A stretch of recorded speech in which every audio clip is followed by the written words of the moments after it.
Hey Milliger fans, it's Kara here at Milligers, and today I'm here with Kara, and we are getting ready for our really exciting, this is the first time ever of doing this Valentine's workshop, and we've created this really fun wreath that you can create and for your own home.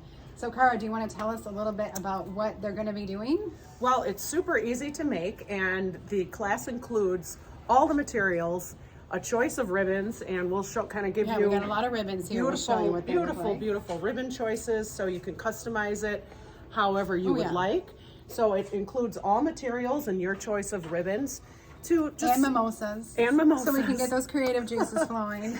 Just something fresh for your front door. When Christmas is over, you don't want to, take the Christmas wreath down and have nothing. So we came up with a seasonal Valentine wreath that you can do, and look at how cute you can add in. If you want me to hold it, and you can. We need a gnome in every home, so look at how cute he would be. Sure do.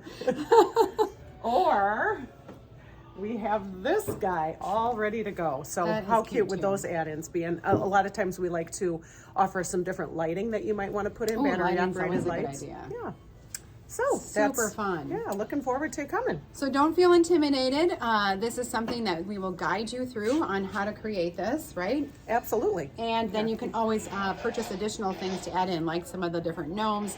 Again, lots of ribbon choices where you can completely personalize this. But this is on Saturday at our Racine store, January 21st. It's at 10:30 in the morning, and we will greet you with some mimosas, and then you get to be creative, and we'll guide you through on how to have this awesome wreath. It looks so fun, and like you said, after Christmas, we're taking down the decorations.